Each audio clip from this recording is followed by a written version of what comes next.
Morning, everyone. Good morning.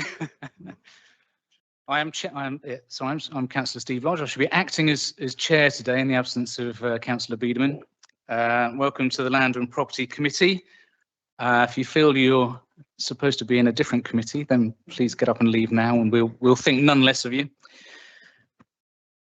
And we'll kick off on the agenda. Apologies for absence. I think we have apologies from. Yes, thank you, Chair. Good morning, everyone. We've received apologies from councillors Gent, Biederman and Hayward. Happy to receive any other apologies. Thanks, Neil. Okay, declarations of interest. Members of the council will declare any interest they may have in any item to be considered at this meeting prior to any discussion taking place on that item. The other registrable interests of councillors of Devon County Council arising from membership of city, town or parish councils and other local authorities will be automatically recorded in the minutes. Does anybody have any declarations of interest? Thank you.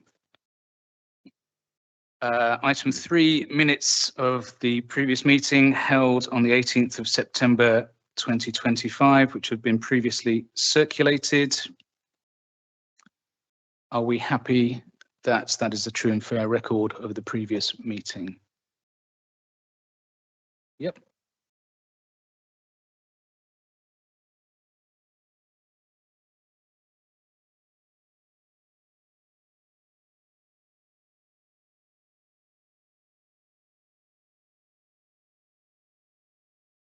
Item 4, items requiring urgent attention. I'm not aware of any. Item 5, chair's announcements. There were no chair's announcements, but I'm going to say that item 7 is where we discuss Matford Lane, the former Matford Huts site. And having spoken to members in the room, we felt it would be useful for us to go and visit the site to take a look at the foundations and the scope of the site. It's my intention to move item 7 to the end of this meeting, to where item 8 is, and we will adjourn. We will walk over to the site and take a look at it, and we will come back and have our discussions on item 7 then. Okay.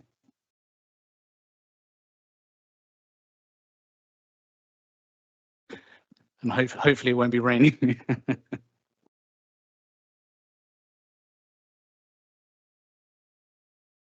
Okay, so moving on to matters for decision. The property change programme, pages 1 to 18 of your agenda. Will that be John, Matthew? Thank you, Chair. Very happy to do a brief introduction for you. As per previous committees, a number of sites that and properties that have been identified as surplus to the council's requirements. As you will see, the majority of the sites are land parcels for consideration. The detail included within the report, and myself and team very happy to answer any questions that the committee have. Thank you. Okay, I'll hand this to members. Any questions on Councillor Bell?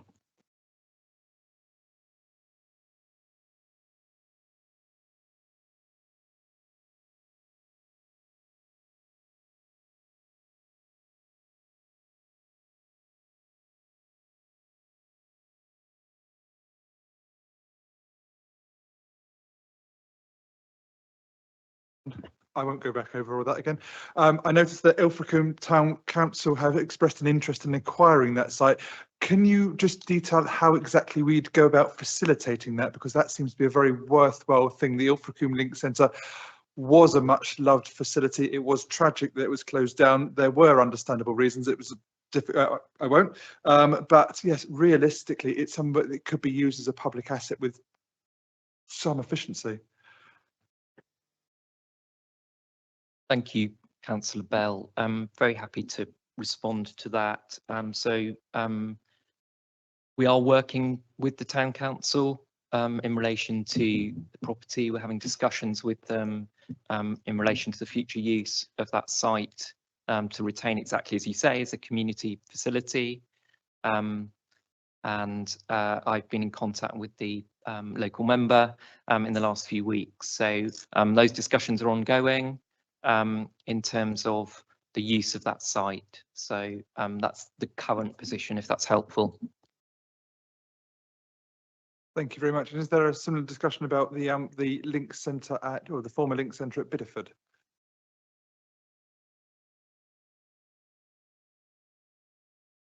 Yeah, we after the sorry, after some discussions last week, we've decided to withdraw Torridge side for further investigations. Children's Services would like to do a site visit, so we're withdrawing that from the recommendations this morning, please. Thank you. Thank you very much.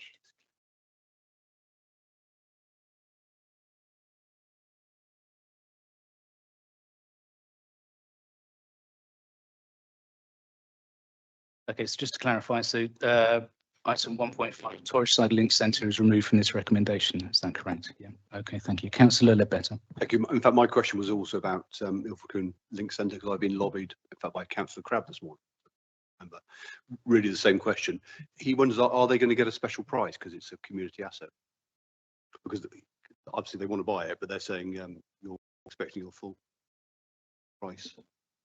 Yes, so the information that they've had to date is the valuation for the site. If that was to be sold on the open market, the current discussion, which I would say is positive, is exactly as you've suggested, Councillor Ledbetter, where we are working with them to effectively acknowledge that there is community benefit in that building from the activities that are taking place there. It is correct in saying listed formally as a community asset with North Devon. That doesn't automatically mean that there's a discounted value.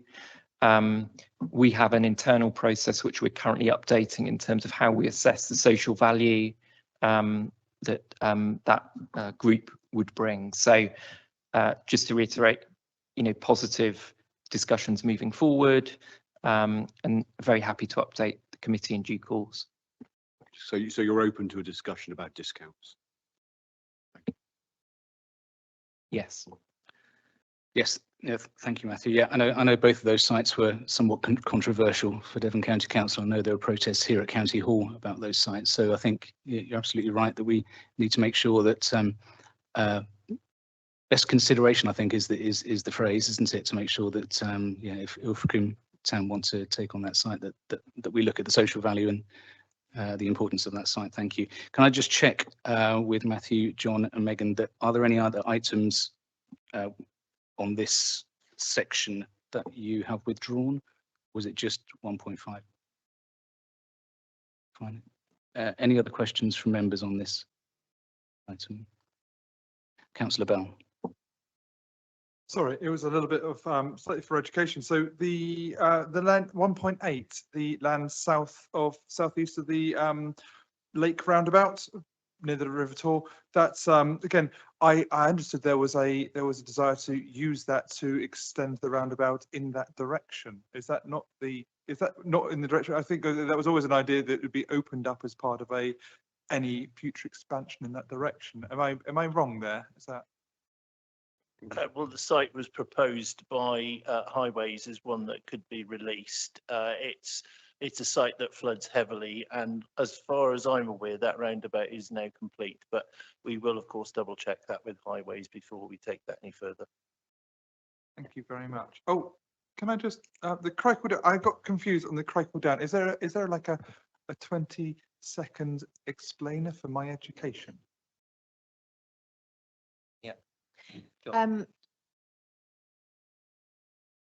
So the Critchell Down rules are rules that mean land that was acquired either through compulsory purchase or could have been acquired through compulsory purchase in certain circumstances has to be offered back to person we acquired it from.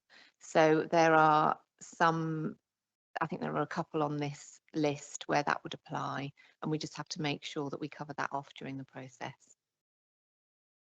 Thank you very much. That's much clearer than Google. Thank you. Any further questions from members at this point? Okay, so I'm happy to move from the chair that we accept the recommendations. Can I have a seconder? Councillor Bell. All those in favour, please. Okay, that's passed. Thank you.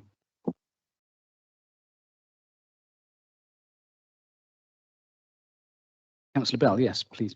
Thank you. This is just an out of interest question, if you don't mind. I'm sorry, this is again for my education slightly for my education actually. On these recommendations, as we've mentioned, so obviously there's controversy on some and more than others. Are we aware of the controversies that might occur around these? You know, is there some sites that might be more problematic than other sites, I suppose, is the question.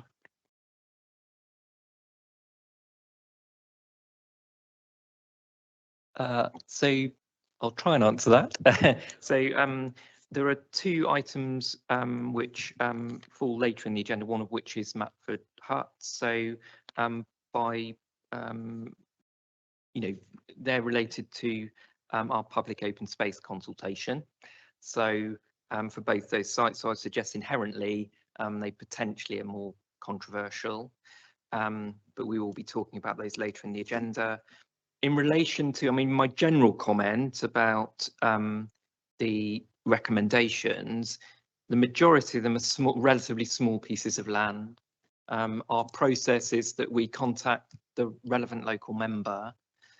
We've had a number of questions, but I would say nothing that is particularly concerning or we haven't been able to answer. In the majority of cases, I think it would be fair to say, I'm looking at the team, that members have come back and they've looked at the site and are happy that we move forward.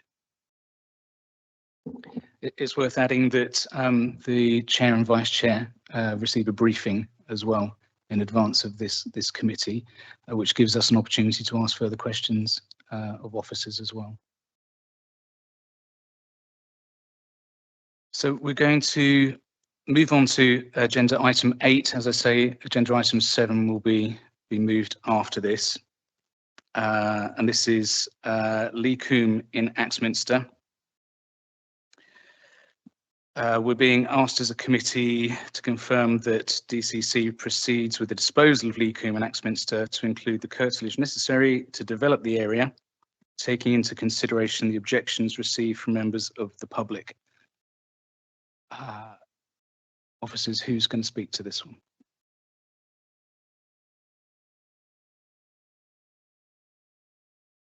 John. Okay, so this was previously declared surplus, this site. In advance of the disposal process, it was identified that we needed to do a public open space review of the site. And basically that means putting a notice in the paper to say, arguably this area could be considered to be open space. It is fenced right around and has a gate, but the gate hasn't always been shut. So we just need to check with members of the public that whether they view it as public open space and invite them to make objections to whether it's treated as public open space. We received, I think, 4 objections, and those are contained within the within the detail of the report. There was one that was a concern about there being archaeological remains on site. It was actually part of a World War II defence tank defence line. So we contacted the archaeologists. Their view is that the site will need some trenches before it can be developed, and they will make recommendations when a planning application is received. There was also concern about a small amount of the site being lost to wildlife and obscuring views from one of the near neighbours. And the local member also raised a concern about whether it was appropriate to dispose of the site in advance of local government reorganisation. our understanding is at this point in time, the LGR process isn't advanced enough where it prevents this committee making decisions about disposals. So we as officers think that it is safe to proceed, and we want you to confirm if you're happy that we proceed with the disposal. Thank you, John. I do want to discuss the topic of LGR because I think it's also very relevant for item 7, which will become item 8, which we'll come on to in a moment. But Councillor Ledbetter, can I have your mic on? Just one quick question I made, Chairman. There's no chance we want to go ahead with this highway work that the land was originally acquired for? No, Absolutely no. Sorry. I've checked with Highways a couple of times on this, and the scheme that was proposed is completely unviable to continue, and they don't see any realistic prospect of this ever happening. Sorry? Yes. Can I raise the topic of LGR then? So the local member for Axminster raised this issue and whether we should be making a decision on a disposal of this land with LGR in process. And I'm interested to get the views of members on this because, as I say, it relates to the next item as well. To my view, this land is surplus. It's not strategic. And it's been subject to a fairly long-running disposal process already. Councillor Ledbetter. What it's worth, my opinion is I don't think LGR will make any difference to this piece of land. It might to other pieces. I think you need to take each one separately. But from this point of view, my gut feeling is make no difference. But that's my. Any other views of members on LGR, or are we happy to accept that actually LGR is not relevant in this circumstance? Yeah, I think that's the view we're taking. Matthew. Yes, so probably helpful just to draw members' attention to the response on page 30 of this item, specifically related to Lee Coombe. And in the response, the sentence at the bottom talks about not requiring asset sales to be deferred prior to a successor body being identified. So the successor body effectively is the new council or councils that will be created. That won't happen until 2027. I think Councillor Ledbetter's point is helpful, particularly where we have relatively small areas of land. There is a risk that we take a kind of unilateral decision and this kind of grinds to a halt without any legislation that backs that up. Councillor Ledbetter. As I say, if we do that, then we probably don't need this committee anymore, do we? Because that'll be the end of any land disposal. So, I mean, certainly, and I've had a look at the sort of detail around this, and if we had a shadow authority in place, I think it would be a different circumstance. We're nowhere near that at this point, so I'm minded to agree that this is not an issue. Members, any other questions? Councillor Stevens. Yeah, I was going to say, I look at all the packets of land that we do have in Devon. Surely at some point we're just going to run out. We seem to have packets everywhere that sort of say, we don't need them anymore, surplus to requirements. But at some point we're going to lose all that and we don't get it back again. Yes, I agree. Property is finite, so once we've sold land and buildings, they've been disposed of, or so absolutely that that is the position. Yeah, we're not in a position where we're saying we're selling land and then we would consider buying the same land back. So yeah, that's correct. Yeah, Councillor Stevens, you make a very valid point. I think Councillor Biederman and I have raised this with officers. Particularly because there is going to be land and there's going to be property that we own that we look to dispose of, but actually may have other uses So it may work as a children's home, it may work as alternative provision, it may work as a meeting space or drop-in centre or various other things. And we're very mindful of that, and there are processes in place to make sure that there is a very thorough triage between directorates in future to make sure this land is dealt with appropriately. It's worth saying that actually on the previous item 6, a lot of the land identified there for disposal was land that might have been purchased through compulsory purchase when a highway was going to go through or something like that. So actually it is land we've taken on and then we're happy to dispose with because of the costs of maintaining it or avoiding fly tipping or whatever might be happening with that land. But a valid point. Matthew. Thank you. Really just to back that up, so as the chair has advised, some really helpful discussions, I think, in the context of the council's new strategic priorities. You know, there's an inherent tension, isn't there, in terms of generating capital and ensuring we meet the needs and objectives set out in our new strategic plan. So I think there are some very helpful discussions. That needs to be seen in the context of our wider medium-term capital and financial planning. And, you know, work we're doing. We have a member day on Monday, and one of the discussions that, you know, I'm keen that we have is how we set that out. So, you know, a capital financial requirement, which is about generating the highest value effectively, and you know, it balanced with meeting our strategic priorities. So the chair gives a very good example where we may have assets that could be repurposed. And if you follow that chain through, how does that work in terms of reducing our cost overall for the authority in terms of the equivalent provision? So I think there's some positive and helpful work that we will do collectively across the council in the context of the strategic plan. Thank you. Yes, Councillor Stevens. Yeah, I mean, the only thing I was concerned at, you're on about filling the pot, but our debt seems to be going up and up. So I just feel as though you're going to get more and more desperate to sell more lucrative packets of land, if that makes sense.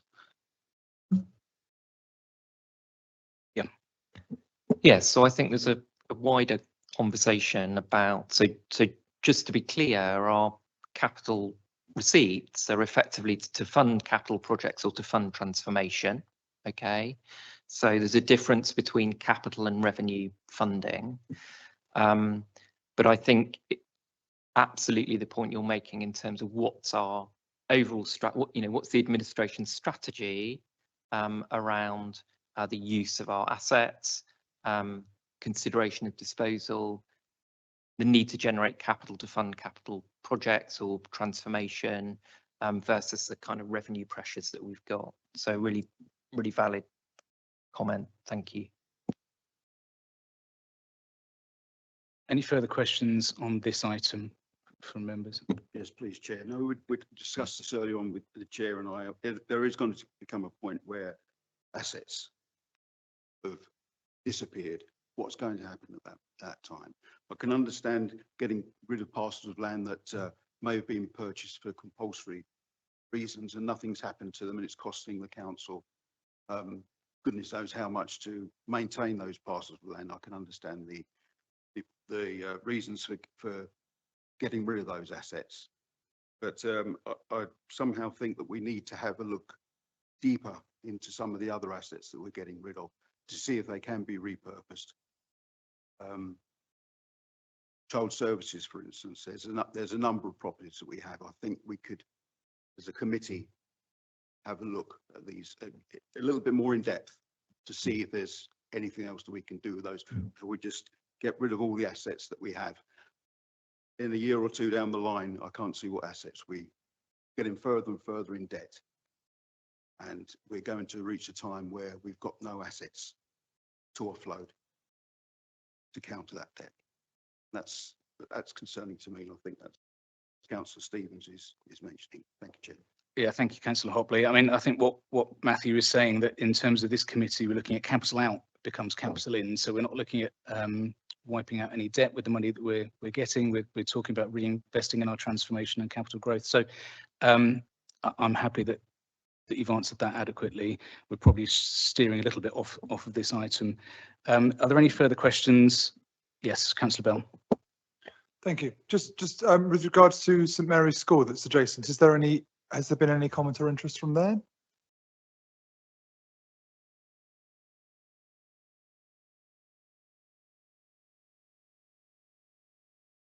School is it isn't direct. Hang on, let's just think about this. It isn't.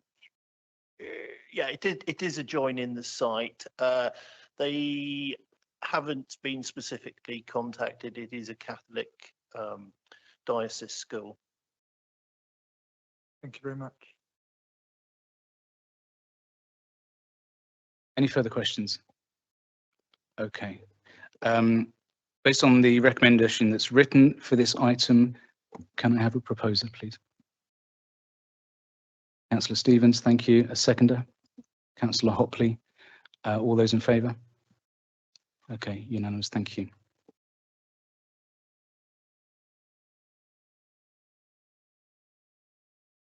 Okay, so let's move on to item 7, which is now item 8. Getting a bit confusing.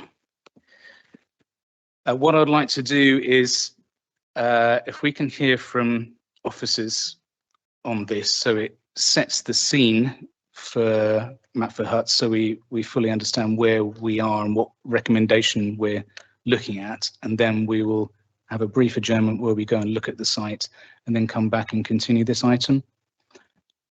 Who wants to speak to this?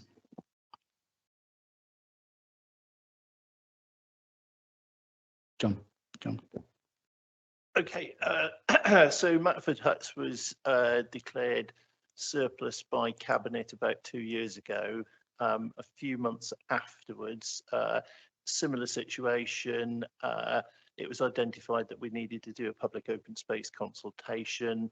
That was run about 2 years ago. We then made a recommendation to Cabinet to proceed and allow us to continue with the disposal. Cabinet at that point decided to defer a decision until a later date because the Exeter local plan was still in the melting pot. We recently have returned to it with a view that we needed to confirm if there is a public open space concern. So we re-ran the consultation. It was in the paper for a couple of weeks, and I personally put a notice up on site. So the question today basically is whether we can move past the public open space consultation. The situation with the Exeter local plan is that the plan goes to examination in May, and the determination will therefore follow on after that. The situation with the concrete foundations was we originally left them in place because we thought a future developer would be better informed how to develop the site while the foundations remain in, because it's always easier if you knew what the previous building's been. We were given 2 years under the demolition planning permission to remove those foundations, and time basically things haven't moved forward as fast as we anticipated in terms of disposal of the local plan. So we were approached by the planners last autumn and asked to proceed with the foundation removal or come to a different agreement. Basically, they vary the planning conditions, and the new planning conditions require us to have the foundations removed and the site to be grassed over by the end of June. We asked on multiple occasions if we could have a longer period in which to deal with the foundation removal, and the based on the number of comments they had through the planning process, they felt that they had to draw that to a close. So we've got contractors lined up ready to proceed with the foundation removal from April onwards, and then grassing it over following that. So hopefully that's a useful introduction. Councillor Stevens. Yeah, I've not seen this land yet, but exactly how many houses does the developer plan to put on it, and how big? We don't have a developer lined up at the moment. The site hasn't been formally marketed. The site's 0.6 of an acre, so an acre and a half. Within the Exeter local plan, I believe it's currently identified for 29 units, which is extremely dense. I'm personally not sure that's achievable, but that's what it's currently in the local plan as. Councillor Ledbetter. Can I ask a question first? What do we have to get planning permission for? Do we need permission to demolish the? And why? Is it because it's listed building? No, when Matford huts were there, which are the water cabins that had been there for about 40 years, because they are in the St Leonard's conservation area, we had to apply to Devon County Council planners for permission to remove them. And initially I asked for a 5-year period to remove the building immediately, but to have a 5-year period to remove the foundations. The planners during the planning process reduced the 5-year ask to a 2-year ask. So that's our own planners. Correct. And why do they want it removed? Because they make a very good car park, I thought. I would agree with you. I think it basically they wanted to see the area returned because it is a conservation area. So they would have to speak to that, Councillor. And can I make a comment, just because obviously this happened when I was on the cabinet and in the previous committee that did these decisions. The reason we looked at that, I seem to remember, was because we were really short of money at the time. But I think it was described as a fire sale at the time. And that's why the previous administration stepped back from selling it, because the urgent need wasn't there. Because there was a lot of concern at the time about selling off land that who knows what we might do with it in the future. Is that argument familiar to the officers?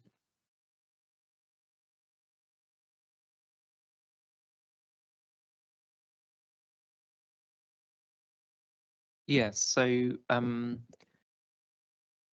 it's identified through our review of sites as potential to dispose. I mean, it comes back to the earlier conversation, doesn't it, in relation to capital to fund the capital programme, to ensure we can carry out transformation work. The main focus of the discussion, from my recollection, was actually around the public open space and the responses from the community. And as I recall, that was part of the reason why the decision wasn't considered at that time. Okay, I think it's worth saying that a lot of the objections are around the planning aspects of this, which are matters that will be dealt with by Exeter City Council or any future authority when we get there. And we're here to discuss the disposal of this site, which you've identified as a high value premium site. Of course, any planning that is applied to that site for properties, whether it's 29 properties or fewer, a significant aspect of that is going to be affordable housing because of the way that the law works. So we need to bear that in mind. But actually, whilst we have to bear it in mind, that's not the overall consideration right now. Councillor Stevens. No, I don't think it's got anything to do with it now, the affordable housing, because developers are well known for buying the land, promising affordable houses and not producing the goods. But that's got nothing to do with the sale of the land. No, but there are, and I don't know the limits, but there are strict limits on brownfield sites and greenfield sites. So I think it's, I think greenfield is 15% affordable housing, 30%. Yeah. Okay, 35%. Can we briefly talk about the LGR aspects? As Councillor Ledbetter said earlier on, that we should consider each of these items in their own regard as far as LGR is concerned. Are we happy that if we consider a disposal of this site, we haven't decided on that yet, that LGR is not an issue. Does anyone object, Councillor? I mean, I suppose technically it might be on this because we don't know what the council's going to look like. We might need that for something. Don't know. We might need, it might be one Devon, it might be, we might need more buildings for extra staff or parking or something. I don't know. I don't know. Nobody knows. Matthew? It's just worth reiterating for the committee the point that I made earlier in relation to Westminster. So there's current legislation in place that puts a hold on local authorities considering the disposal of land or property. Yes, and we're considered as a caretaker authority, not shadow authority at this point. So we are competent to make a decision on disposal. I'm minded to agree. And again, I mean, arguably, this is non-strategic surplus land subject to a long-running disposal process. What the future holds in terms of Exeter is interesting because Exeter plays a key part in any unitary from the very many options that are open to unitary authorities, although Labour may choose to have a different one. So it'll still be Exeter that will be deciding in the future what happens to that piece of land. Any other thoughts on LGL? John? It might just be worth pointing out that we have previously carried out an exercise to look at whether we could accommodate Exeter City Council officers on the site. And based on the numbers they had, we did identify that we could absorb them into the current footprint of the site quickly.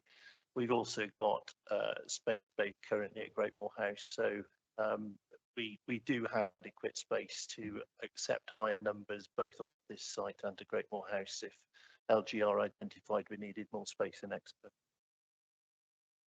Okay, thank you very much. Is there anything officers would like to say before we go on the site visit? Okay. Councillor Hopley. Thank you, Chair. We've mentioned the high value here. What value are we placing on this disposal? I don't think we're able to discuss that in public because it has commercial considerations, and this is obviously a public meeting, so we need to be careful. Councillor Besser. Can I ask one more quick question? Do we believe that if you had housing on there, people who live there might object to any of the activities on this site? It's a bit of a rhetorical question, but we are opening ourselves up to that potential. Yes, ma'am. I think the way it would be dealt with in the legal process would be that we can do whatever we want. We can retain the rights to do whatever we want to do on this site for the purposes of the council's operations. So we would make sure that was covered in any documentation. Okay, let's adjourn this meeting for a site visit. Yeah, do we get a packed lunch? I don't know. Okay, this meeting is adjourned.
Thank you for returning this meeting, and I'll restart it. Somebody's just mentioned, perhaps that's unique in committees of this nature who have gone out on a field trip. What to do now that we've seen the site is pull this back to one of the key aspects here, which is the aspect of open space. And perhaps if I could get some words from officers on this aspect of it, in terms of what proportion of the site is open space and any other issues around the open space, the biodiversity net gain that you've mentioned in the report. Who would like to speak to that? John. So the total site area that we identified was 0.6 hectare, which is 1.5 acres. The buildings are 0.24 of a hectare, so just over half, well, get between 1/2 and 3/4 of an acre. And the public open space aspect, including the grass lot for the tree, is 0.36. So in slightly more open space than the building footprint, but altogether it's an acre and a half.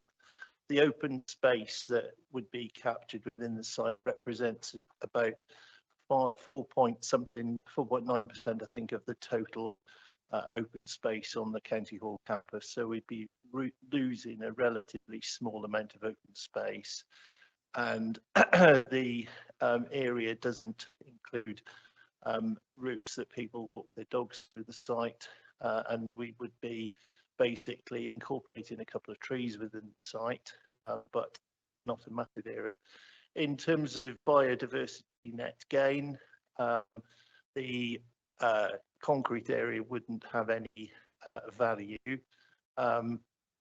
We wouldn't be affecting the trees, and most of what we're talking about incorporating of the public open spaces is grass, is mown grass, so that's going to be relatively low value. I don't know yet, and until we have a developer on board, what amount of BNG would be required. There might be some options to do it on the County Hall campus. Equally, there might be some options for them to some BNG units, which might be the most straightforward thing to do, but we'd certainly look at if it's possible to do some units within the campus if possible. Can I just find the statistic on here then? An enhancement of additional 10% biodiversity net gain. That's an assumption. No, well, that is the mandatory requirement in the planning process at the moment. Yeah.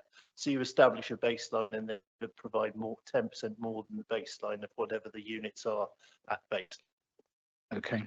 And just to clarify your figures, so this represents 4.65% reduction in the overall public open space on this site. Following our field trip, any additional comments from members? Councillor Ledbetter. Thank you, Chairman. I'm going to follow on from what people were saying. Obviously, one of the aims of the council is to provide, the council was saying, key worker accommodation. Shouldn't we be moving this forward as key worker accommodation rather than just letting it go to the open market and being the have some what's going to happen to the site? So my understanding is that as a council, we can propose what should happen with the site in the future so that the planning authority can come back to Devon County Council for approval of that. Just clarify how that process would work.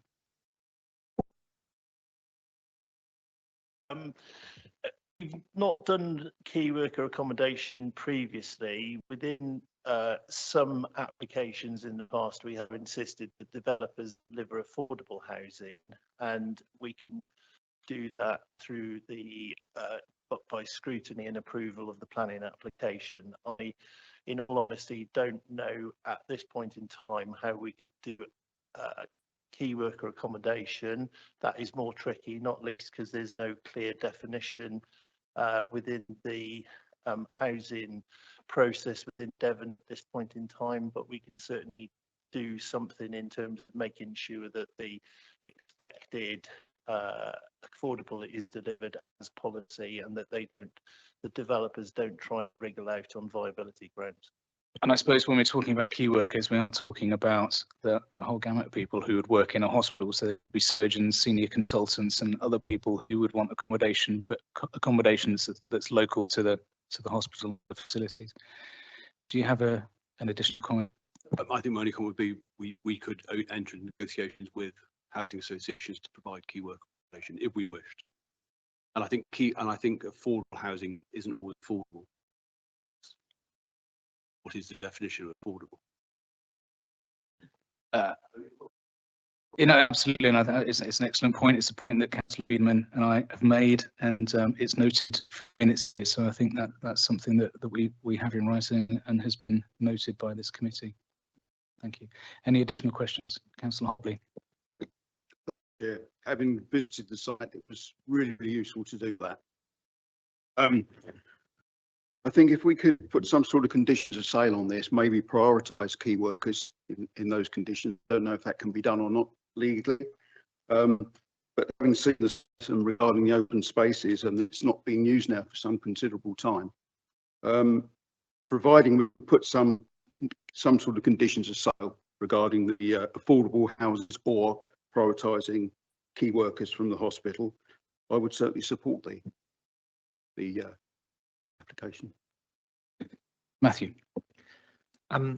So obviously subject to the decision taken by the committee, can I suggest that the committee may want to consider a recommendation along the lines of asking officers to enter in discussions with registered providers. My note of caution in terms of being specific about what that development might be is they may not, registered providers may come back to us and say, actually, these are some options that could be considered. So my advice to you would be, in your consideration and any subsequent recommendation, just to keep it more open in terms of exploring the options, and I think link that to our strategic priorities as a council, so that doesn't preclude, for example, key workers, but we have those discussions. I think it is worth saying the site, in terms of the financial value, is potentially significant for residential, and I think it's worth, as officers, us making that statement. And just to remind committee that in 2003, under the previous administration, obviously the decision to dispose of the site was taken. This decision relates to the public open space. Thank you. Yes, thank you, Matthew. And I think it would be really worthwhile if officers come back to us at the next committee meeting with perhaps a review of how this site can contribute not only to the affordable homes aspect, but also to the strategic goals of this authority in terms of what we're attempting to do here. But yes, we do need to pull this discussion back to open space. Any additional questions? Yeah, thanks, Chair. Yes, I thought it was important to see the site there.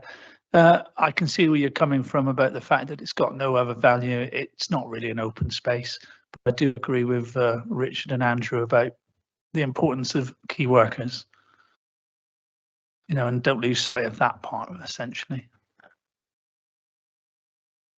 Councillor Bell. Thank you very much. I always try to avoid getting tribal about which is the best Devon hospital.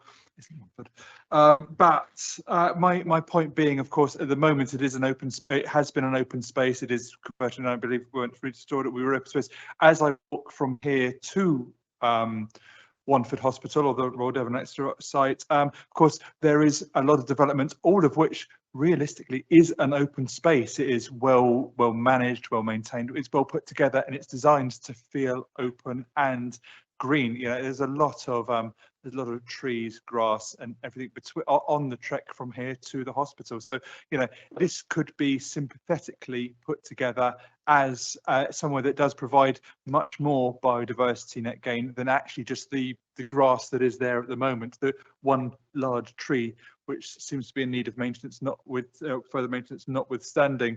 But yes, I think that whatever form this sale takes will provide housing stock to local families. I would prefer for that obviously to be key workers. And again, I'm mindful following, COVID feels like a long time ago to many people.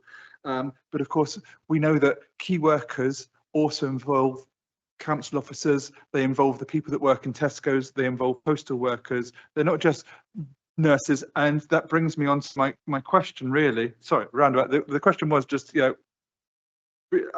firstly, key workers, yes, but obviously housing stock, we have to take that into account. But I noticed there's some questions about the primary school teachers also being key workers, and there is a point that in the officer's comments to the public consultation that the primary school numbers are falling. Is that a trend, or is that a single year? Because again, COVID happened, birth rates changed quite significantly, and as we see in many schools, it is a problem that the same number of children don't come in every single year. So I'm just wondering whether the extra primary numbers are falling, if that does make a difference, or whether they're actually they're on the increase.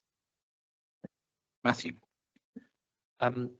I'm very happy to get one of our colleagues in education to provide that information to the committee. I don't know the answer to that off the top of my head, unfortunately, but certainly colleagues in our education team would be able to provide that information.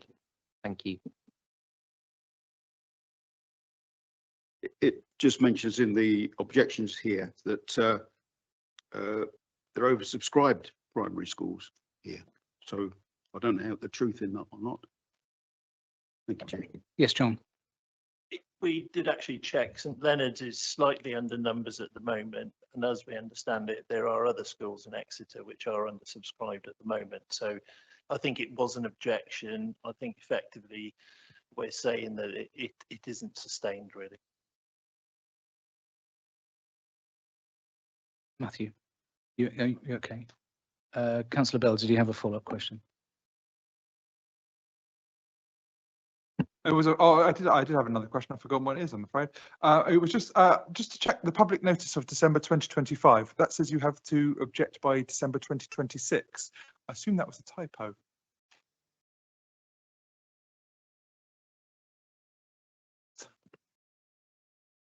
That was corrected before it went out. Any further questions from members? Councillor Lebbetter. I mean, are you going to the vote? Are you sure?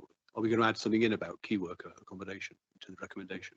The officer are asked to investigate it or something, so it's not lost.